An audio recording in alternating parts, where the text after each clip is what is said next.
My first memory is of my father holding a gun to my mother's head. I couldn't tell you how old I was, just that I remember the fear of watching my biological father threaten her life, my life, and my brother's life. Of course, she might have been pregnant, so maybe even my sister's life. And that's where my story begins. My biological father was abusive. There were some rare, fond memories I had of him going to a pizza place and sharing a cherry Coke. But mostly he was abusive. When I was 5 years old, he told me to watch after my toddler sister who managed to get out on the highway in front of our house. A person passing by found her and brought her back into the home. Waited with us until my father arrived, and afterwards I was beaten so badly I couldn't sit for days due to the bruising. For years, my body carried these instances of abuse in ways I didn't notice, but others picked up on it, telling me that they saw a noticeable backwards rocking motion every time I'd approach a male or a male approached me. It was ever so slight, an instinct that I had learned to overcome without realizing I was even doing it. My mind pushed through, but my body remembered every minute of it. Given how young I was, the memories are snapshots. A teacher who would help clothe me in a school closet because my clothes were dirty, moments of abuse, hunger, a neighbor that abused his wife next door and treated me poorly when I tried to give her flowers to cheer her up, a kind neighbor that would watch after us when my mom had to go somewhere and couldn't take us with her. And there was the walking to the grocery store to spend as little as $10 just to get enough food for our small family while my father would take his money and spend it on women getting pizza. Notice he was a pizza guy. He actually drove a taxi, but he liked pizza. And then there was this one beautiful stranger, a woman I met at a fireworks show at Nashville's Riverfront Park, who passed me her phone number, hoping I could get a hold of the paper and call her if I ever needed help out of the abuse. I lost that paper, but I remember she gave it to me. A small gesture from someone that didn't know what else she could do. I also remember two churches. Mom would walk us 2 miles down the road to a Baptist church most Sundays, and on occasion, she had a friend that would pick us up and take us to the further away Nazarene church. Even then, my mother was trying to give us something to hold on to. Or maybe it was more she was trying to hold on to something herself. It was around this time that I started talking with someone only I could see. In my middle school years, I would give her a name after my favorite character in Animorphs, Rachel. She listened when no one else could. I didn't know what she was, imaginary friend, something else. She was just there. And in a world where I couldn't rely on much, she was very reliable. Rachel listened when no one else did. The therapist I was forced to see only wanted to talk about my abusive father, a man who had died a few years prior. They never wanted to address what I was actually going through. The shifts between schools, the friend who moved to Florida, the friend who moved to Mexico, the friend who hit me, and I got in trouble for blocking the blow. The interpersonal chaos of being a teenager with no stability. It was Rachel. Rachel was there for all of it. Now, I'll circle back to Rachel later as she's a much larger part in this, in ways that I didn't understand for a long time. And in some ways, I'm still not quite sure I still fully understand. For now, let me just tell you about the first spiritual encounter I witnessed. One night, I was so very young, was lying on the floor in front of a door. My brother was asleep next to me, and my mother was sitting on a recliner nearby, reading a book. And then this ring of fire, it sprang up from the floor. And as it died down, there was a ghostly figure inside of it. I recognized him. He was my father. Of course, this was fairly surreal. I'd just seen him hours before. And it would be even more surreal because my father was still alive and at work. But there he was in front of us, begging, pleading with my mother for forgiveness. She never looked up. As far as I can tell, she didn't see him, but I could, and I was paralyzed. I didn't understand what I was looking at.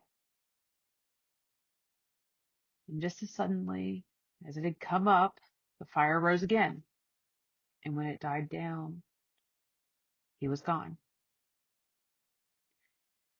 Now, many years later, like we're talking 20 years after this, as an adult, I told my mother about the vision. And I discovered that this was the same time frame when my father had been practicing paganism. I didn't know what the vision was. Still don't. But it stayed with me. And my first encounter with this something beyond the physical world would probably open up doors later on. This was just when I was a child. The abuse continued, and eventually someone noticed. My brother and I went to a babysitter, and when my babysitter went to help bathe us both, she saw the bruises. Unlike people who had tolerated my abuse and showed me kindness, our babysitter wasn't going to stand for it, and they called Child Protective Services. On arrival, the police asked us about our abuser. I stood firm. It was our father. However, my younger brother was afraid of our father and told them our mother had beaten us.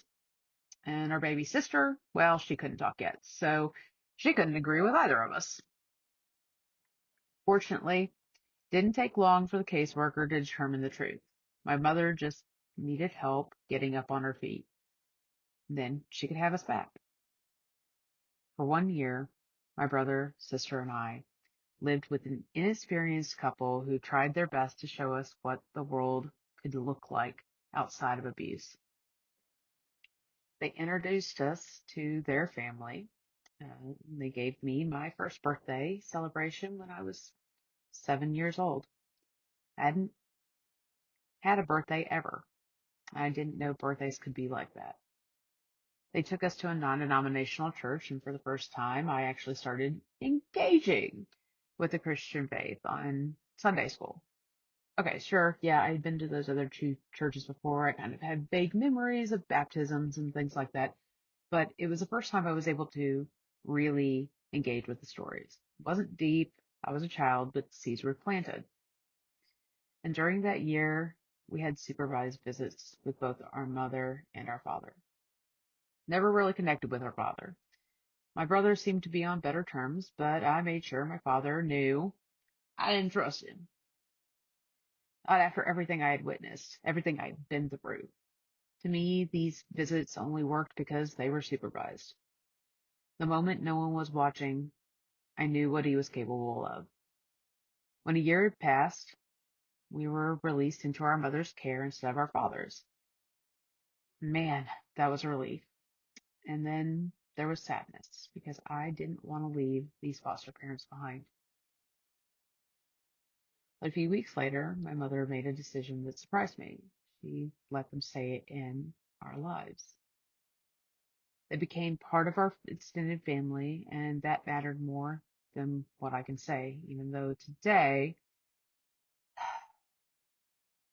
my mom's not quite fond of the decision. Anyways, with us back in my mother's care, she had options that she didn't have before, and she felt called to return to the Catholic faith. She enrolled us in Sunday school, and the year I turned 10, I was baptized, had my first communion, and was confirmed.